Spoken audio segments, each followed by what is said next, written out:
That was the night I called my brother. And that was the night I stopped pretending everything was fine. I was 32 when I met Rowan Ashby. I know how that sounds, the age, the name, the whole thing. But I wasn't looking for anything serious.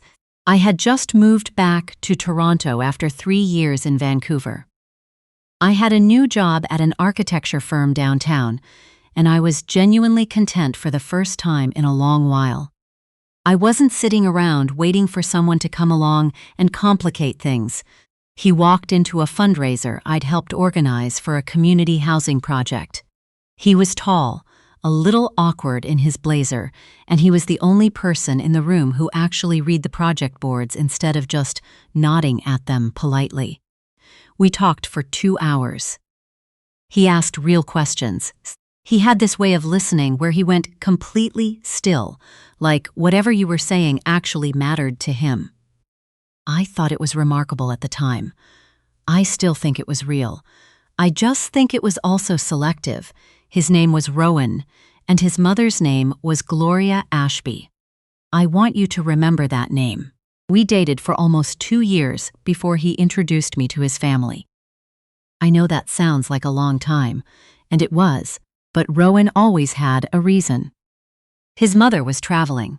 There was a family thing he wanted to wait on. The timing wasn't right. I accepted these explanations because I trusted him, and because I was genuinely happy in what we had, just the two of us. Our apartment on Dundas West. Weekend drives up to Collingwood. His terrible habit of buying too many houseplants and then forgetting to water them. Looking back, I think part of me didn't push because I sensed something. Not consciously, but somewhere underneath, I think I knew. His family lived in Oakville, a large house on one of those streets where the driveways are long and the hedges are sculpted into perfect rectangles. His father, Gerald, was semi-retired. His mother, Gloria, had never worked outside the home, at least not that anyone mentioned. And she had an air about her that made you feel like she considered that a form of achievement. The kind of woman who refers to her own taste as standards. The first time I met her was at Sunday dinner, about 8 months before the engagement. Rowan had finally, after considerable nudging, invited me. I drove down with him, and I remember thinking, on the way, that I was nervous in an unfamiliar way. Not first impression nervous. Something else. Gloria opened the door before we even knocked. She looked at me the way you look at something you ordered online that arrived slightly different from the photo. A brief, very controlled recalibration. "You must be Ivy," she said. "I am. It's so nice to finally meet you." I held out my hand. She shook it once, let go, and said, "Rowan, your father is in the back. You should go say hello." And she walked away. Dinner was fine, technically. The food was good. Gerald was quiet, but not unkind. Rowan's younger sister, Bethany, was there with her husband, and they were perfectly pleasant. But Gloria spent most of the meal asking Rowan questions and directing comments to everyone except me, in a way that was just subtle enough to be deniable. If I spoke, she'd wait until I was done and then continue the previous thread as if I hadn't said anything. Once, I made a comment about a neighborhood revitalization project I'd been working on, something I was genuinely proud of, and she said, and then asked Bethany about her book club. On the drive home, Rowan said, "She just needs to warm up to people. She's like that with everyone, at first." "Does she usually make eye contact with everyone except one person at the table?" He was quiet for a moment. "She'll come around." I let it go. I told myself he knew her better than I did. I let it go 5 or 6 more times over the next several months. There was the Christmas gathering where she introduced me to relatives as Rowan's friend. There was the time she called him to ask if he was certain about his choices, and he told me about it like it was mildly funny, like it was a quirk. There was the afternoon she stopped by our apartment unannounced while I was working from home and spent 45 minutes telling Rowan about a colleague's daughter who had just made partner at a Bay Street firm, never once looking at me even though I was sitting 5 feet away. I am an architect. I have a professional designation. I run projects. None of that seemed to count for much in Gloria Ashby's ledger because I grew up in Scarborough with a single mother who drove a school bus. And I think Gloria figured that out relatively quickly and filed me accordingly. Rowan proposed on a Thursday evening in October. We were at home, just the two of us, and it was quiet and genuine and exactly him. I said yes without hesitating because I loved him and because I still believed that the thing with his mother was something that could be worked through. His mother, when she was told, apparently said, "Well, I suppose that's decided then." Rowan told me this and laughed a little, and I remember sitting with that sentence for a long time afterward. The engagement party was planned for late February. It was Gloria's idea to host it, her house, her guest list, her vision. Rowan presented it to me as a kind gesture, a way for her to show she was coming around. I went along with it. My mother, Claudette, asked if she was invited, and I said of course, and then I spent 3 weeks trying to figure out how to bring it up with Rowan without it becoming a whole thing. Eventually, I just told him. He said he'd mention it to his mother. A week before the party, he told me there wasn't space. I said, "Rowan, it's my engagement party." He said his mother had already sent out invitations and the caterer had a head count. He said he was sorry. He said maybe we could do a separate dinner with my family after. My mother told me not to worry about it. She said it with her whole chest, the way she says things when she's actually very worried but doesn't want me to be. She told me to go and have a good time and to call her when I got home. My brother Damien did not take it as well. Damien is 4 years older than me. He is a civil litigator. He is one of those people who is almost impossible to read. Very calm, very measured, never raises his voice. And if you don't know him, you might mistake that for passivity. People who know him do not make that mistake. He said, "Your future mother-in-law has not invited your mother to your own engagement party." The head count was already set. "Ivy, I know. Call me if you need me," he said. "For anything." The night of the party, I wore a dark green dress that I had bought specifically for the occasion. I had my hair done. I drove to Oakville with Rowan, and he held my hand most of the way, and I genuinely wanted things to go well. I want to be clear about that. I was not walking in looking for a fight. I was walking in hoping that maybe, finally, this would be the night things shifted. The house was full when we arrived. 40 or 50 people, mostly Gloria's friends and Gerald's former colleagues and Bethany's social circle. There were a few of Rowan's friends that I knew. There was almost no one from my life. The first hour was fine. I circulated. I smiled. I answered questions about the wedding timeline and whether we'd chosen a venue. Gloria floated through the room in a cream blazer, holding a glass of white wine, receiving people like she was the host of something much more significant than an engagement party, which, to be fair, she seemed to believe she was. At some point, she found me near the kitchen doorway. "The caterers need to move through," she said, not looking at me, gesturing vaguely at the space around me. I stepped aside. "Of course! Everything looks beautiful, Gloria." She looked at me then, properly, for the first time all evening. There was something behind her eyes that I still don't have a word for. Not anger exactly, more like a decision being made. "I've been meaning to ask you something," she said, her voice low, pleasant even. "I hope you understand what Rowan's family expects, the life he was raised to have. I hope you understand that it requires a certain kind of partner," I said carefully. "I think Rowan and I are well matched. Do you?"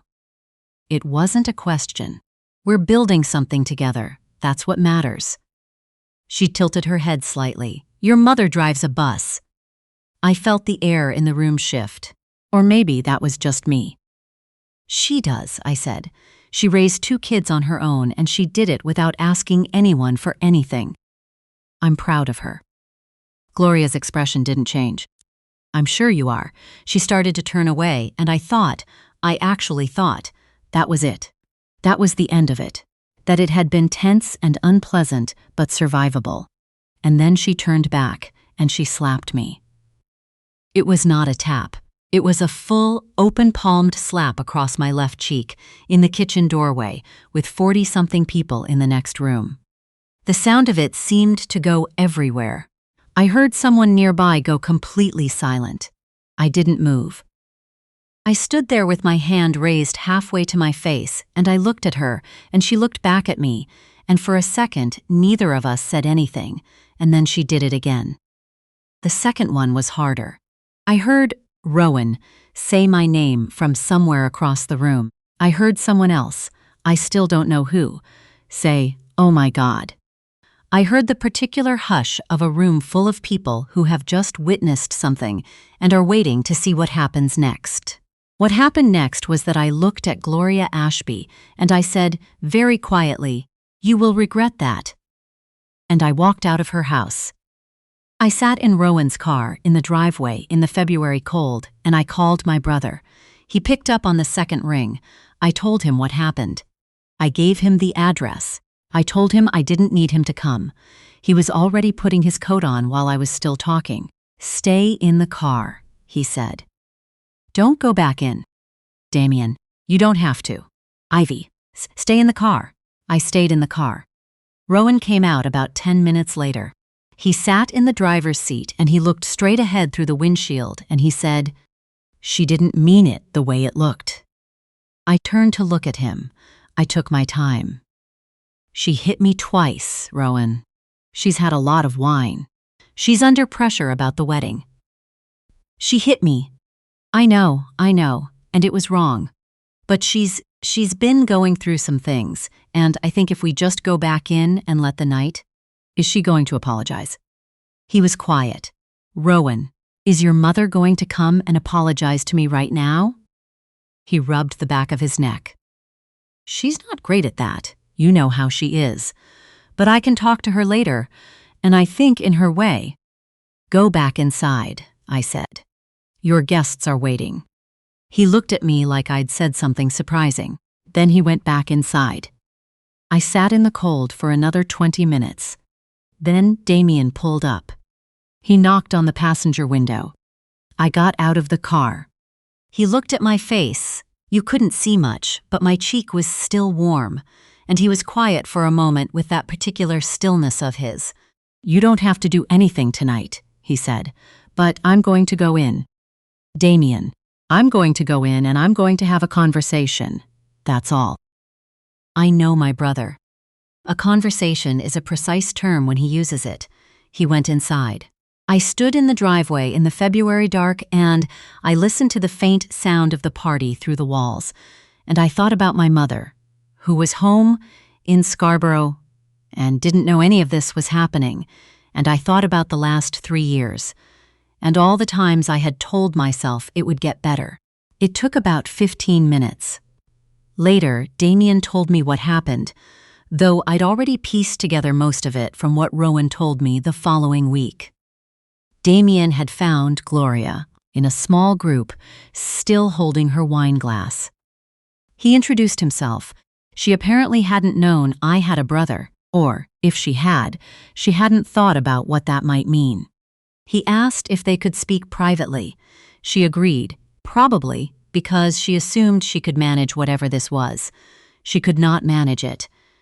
Damien is a litigator. He doesn't shout. He asks questions. And he had, in the 20-minute drive over, made one phone call to a colleague who specializes in family law and done the relevant math on what an assault charge looks like in Ontario, what documented witnesses mean, what a public incident at a family event with 40-some people holding phones signifies in terms of evidence. He laid this out for her calmly, not as a threat, he told me afterward, as information. He also told her something else, something I didn't know he knew.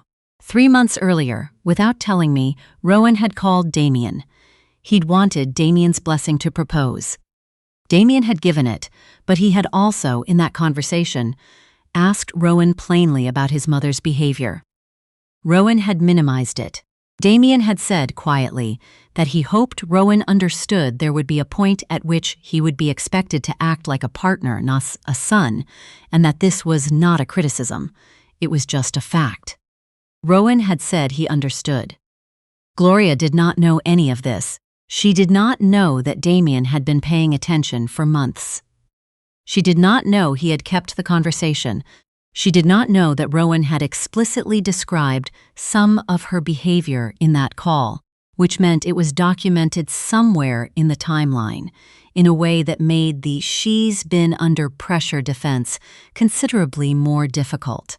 When Damien was done, Gloria apparently put her wine glass down on the side table very carefully, and then she asked if she could speak to me. He said that was up to me, and he'd pass along the request. He came back out to the driveway. He told me what he'd told her and what she'd asked.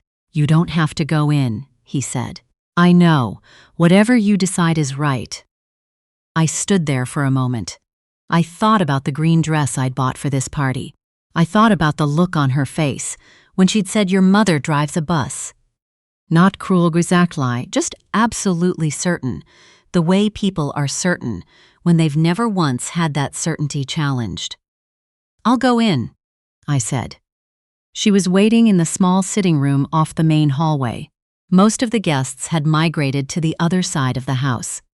Gerald was standing near the doorway, and he looked at me when I came in with an expression I can only describe as genuinely pained. He stepped out when I entered. Gloria was sitting down. That was new. She had been on her feet all evening managing the room, and now she was sitting with her hands folded in her lap, and she looked smaller than she had before. She said, "I owe you an apology." I waited. What I did was wrong. It was. She paused. It was beneath me, and it was wrong. "It was assault," I said. She flinched slightly. "Yes." "In front of witnesses." "Yes." I looked at her for a long moment. I want to be honest. There was a part of me that wanted to watch her sit in that discomfort for a while. I'm not proud of that, but I think it's true, and I think it's human. She had been making me small for 2 years in ways that were deniable, and then she had done something that wasn't deniable at all, and now she was on the other side of it. But I also felt tired. Deeply, bone-tired. "I accept your apology," I said. "But I want to be honest with you, Gloria. Things cannot continue the way they have been. Not with Rowan. Not with this family." What happened tonight was the most visible version of a pattern that's been going on since the first Sunday I came to dinner. I don't need you to agree with me right now. I'm just telling you that I see it clearly. She didn't say anything. Her jaw was tight. "I'm going home," I said. "Rowan can see his guests out." I found Damien in the hallway. We walked out together. I did not say goodbye to anyone. I got into his car and he drove me home, and we didn't talk much. He put the radio on low. I watched the highway lights passing overhead. "You okay?" he said, somewhere on the Gardener. "Not really," I said, "but I will be." He nodded. That was enough for both of us. Rowan came home around midnight. He stood in the kitchen doorway. I was already in bed reading, or pretending to read. And he said, "She apologized to you." "She did." "So, Rowan," I put the book down. "We have to talk about something, and I need you to really hear me this time." We talked for 3 hours. We had versions of that conversation a dozen more times over the next month. Some of them were good, honest, and necessary. Others were painful in ways I don't have clean words for. He kept circling back to the idea that his mother was difficult, but not a deal-breaker, that people don't change overnight, that love means working through hard things. I agree with all of that, actually. I believe all of it. What I could not get him to understand was this. His mother had struck me in her home, in front of her guests, and his first instinct had been to ask me to go back inside. Not to find her, not to demand an apology, not even to stay with me in the car. He had gone back to his party. He didn't mean it the way it looked, he'd said. The same words she'd used when he came to explain. A month after the party, I gave the ring back. It was a beautiful ring, emerald cut, simple band, exactly what I would have chosen for myself, which I think is the saddest part. I held on to it for a few days. I kept picking it up and putting it down.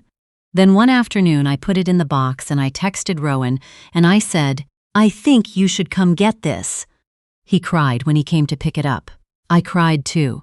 That part was real, all of it. But I thought about the car, the February dark, him going back inside. I thought about my mother, who hadn't been invited to my engagement party. I thought about Damien, who had driven across the city on a Wednesday night because his little sister called, and who had walked into that house and stood in a sitting room and laid out the facts, calmly, the way he does everything. And how Gloria Ashby had not seen that coming at all, had genuinely not factored in that I might have people who showed up. I thought about that for a long time. There's a quote I used to have on a sticky note on my desk in university. Something one of my professors said in a lecture about site planning. He said, "The structures we build always reveal what we actually value, not what we say we value. A house can tell you everything about its owner if you know what to look for, so can a party." I'm 34 now. I moved into a new place, a little further east, closer to my mom. I'm working on a project I really love, a mid-rise in Regent Park, mixed income, community designed. The kind of work I got into this field to do. Rowan and I haven't spoken since February. I heard through a mutual friend that his mother is in some kind of couples counseling with Gerald now, which wasn't what I expected. I hope it's genuine. I don't hope for much else, just that. My mother came over last Sunday, and we made jerk chicken and watched a terrible movie, and she fell asleep on my couch, and she fell asleep. And I sat there with the lights low and thought, this is the life I would have been giving up, a little at a time, for a family that couldn't even make room for her at a party. Some things become very clear in hindsight. Others were always clear, and you just needed someone to drive across the city and stand next to you in the dark before you were ready to see them.